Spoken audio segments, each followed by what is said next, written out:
আমরা শেষ পর্যায়ে চলে এসেছি। আমরা স্থানীয় সরকার সংস্কার কমিশনের প্রতিবেদনের দু একটা বিষয় নিয়ে কথা বলবো।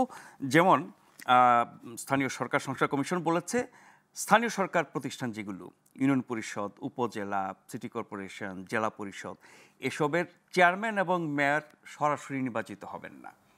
আমরা তো গণতন্ত্রে এগিয়ে যেতে চাই।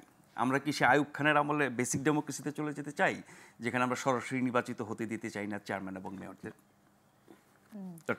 না, এখানে আসলে তারা কেন বলেছেন সেটা নিশ্চয়ই তাদের একটা যুক্তি আছে, কিন্তু এই স্থানীয় সরকারের ক্ষেত্রে কিন্তু আমরা যেটা দেখতে পাই ভীষণ রকমের, এটা কিন্তু আপনি একটা এই যে গল্পটা মনে করেন সংসদে যে কথা বলে তিনি কিন্তু ওভারঅল কথা বলে, তিনি কিন্তু ওই যে তার গ্রামের তার অঞ্চলের জনগণের সাথে সরাসরি কানেক্টেড পিপুল না। কিন্তু আপনি এই পুরো প্রক্রিয়াতে কি করেছেন জানেন, স্থানীয় সরকারকে যে বিদ্যমান ব্যবস্থাতে এদেরকে রেখে দিয়েছেন হচ্ছে যে রিলিফের টাকা যাবে, টিন পাঠাবো বন্যার্তদের, ওখান থেকে কিছু টিন আমার ভাগে আসবে, উনি রেখে দিবেন, বাকি টিন উনি বিক্রি করবেন, এটা হচ্ছে প্রসেস।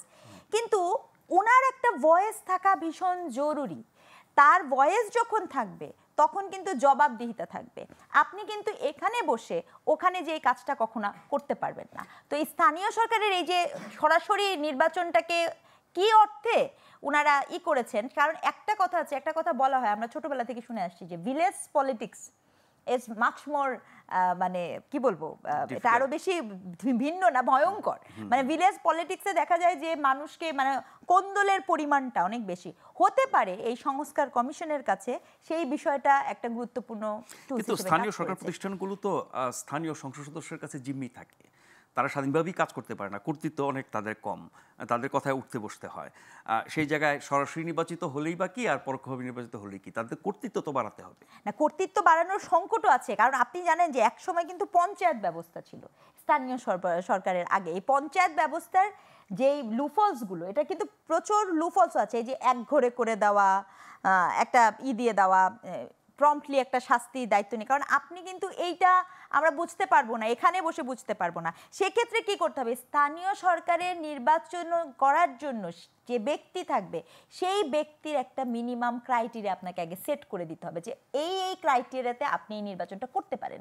কারণ এটা আপনাকে মানতেই হবে যে নগর আর শহর এর মধ্যে একটা চিন্তাগত, আমি আবার শব্দটা বলছি, জ্ঞানগত বলছি না, জ্ঞানগত জায়গাতে গ্রাম অসাধারণ, তার বিকাশ অসাধারণ, কিন্তু এই যে একটা কোলাবোরেশন, এখানে একটা গ্যাপ আছে। এই গ্যাপটা কিন্তু ঘুরে ফিরে বারংবার আমাদের কাছে আসে।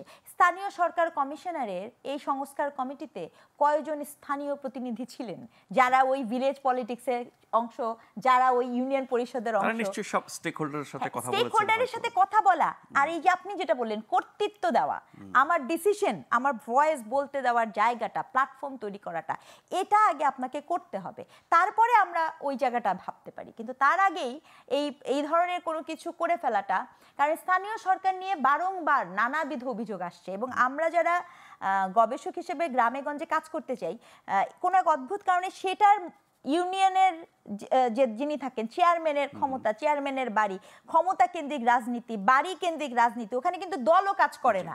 এই নানা বিষয়গুলো কিন্তু খুব গুরুত্বপূর্ণ। আপনি যদি সংস্কার করতে চান সেগুলোকে অ্যাড্রেস করতে হবে এবং তাদের মুখ থেকেও একটু শুনতে হবে যে আসলে আমরা সংকটটা কিভাবে, যদি তারা চায়।